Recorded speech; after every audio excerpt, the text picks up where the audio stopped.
Hey guys, I'm going to walk you through some tutorials on how to use Alfred as per the community's request. I don't normally make these sorts of things, but yeah, look, we'll see how we go. Anyway, so first things first, let's do some basic stuff. So if you've ever used Express before, you're probably going to want to skip this one. But just walk you through sort of the simple structure of an Alfred app, how to get going, and yeah. All right, let's crack on. So first things first, I've got a totally fresh folder here in Android Studio.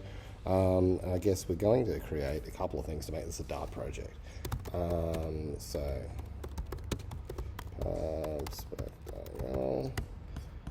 do that.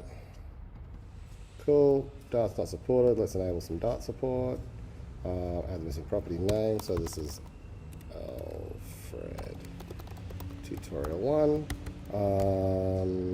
Dependencies, we need Alfred. And cool. There's also another one I know that you need, there we go, the environment. So we probably want to go from 2.14 even. Definitely 2.12 because we want null safety. Cool. All right, so we've got that. We'll pull that through, and it's time to start cracking. So first things first, with this, I create a binary file, a bin folder. Sorry, I've got a lot of people coming in at any time. All right, so we've got our bin folder, and in that we'll create a main.dart. This will be our launch point, I suppose. If you want to create an executable, this is where we start.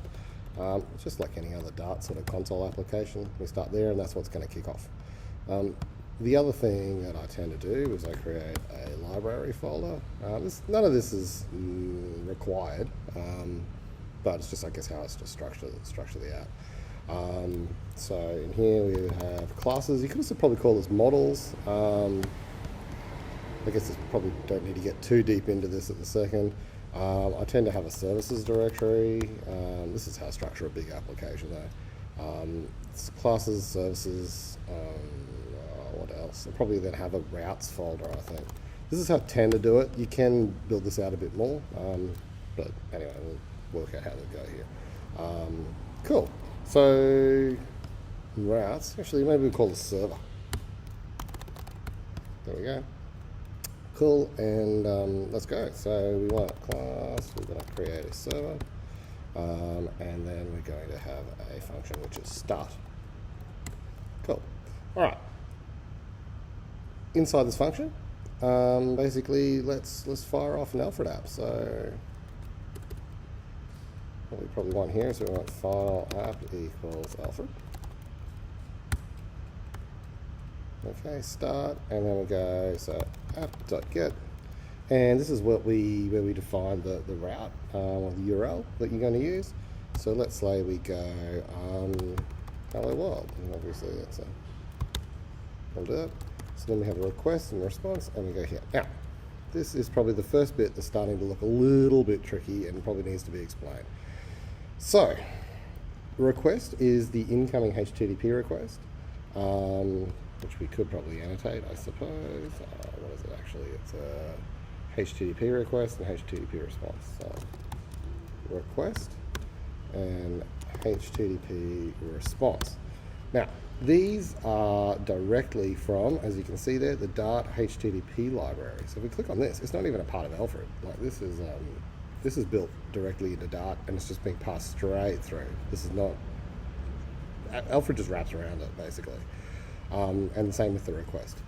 So the request is extended from in Alfred, but it's basically the same thing. Cool. So what do we do now? What we've got is if we want to analyze something in the request, we can go request dot, say, get the headers. What have we got? I didn't realize date was what's a good one? Content type's kind of never going to change. I suppose date. Let's give date a cry. Okay, let's have a go at this. And then we want to send something back to the user. So we could just return. We can return some JSON. So we can just go return like this, and we go date, and we go date dot say to ISO86 string. Is that going to work? No. What's the problem? Oh, because it could be null. No date. Okay. There we go. Cool. So that there is a route, and that will, when you hit hello world, it will work. So the next things we need to do is we need to actually start the server and make it listen. So as simple as app.listen. We can specify the port. The default port's 3000, which is the same convention as Express. So I guess we do that. So you probably want to make this asynchronous, and you probably want to wait these sorts of things. Actually, yep, cool. Awesome. So that's it. That's basically ready to kick off. So now what we need to do over here is we want to start the server. So final server equals server, which is the right one. And then we go server.start. We should await this, make this asynchronous. The other thing we should do over here is make this a future, so we know that we can await it and we can do some linting. And that's that. Cool. Now, if we want to fire off the server, we click that, click run, and you can see down the bottom, it's listening on 3000. So if we go over here, create a new window, and what have we got? So we go localhost 3000. Oh, 404 not found. Yep, fine. That means it's actually running. And if we go hello world, well, see, it turns out there is no date in the header. So that's what you get. But so yeah, look, that's the really basic server. There is a lot more to it potentially, but that's pretty well what you do. I guess the only other thing maybe we should do it in a different video.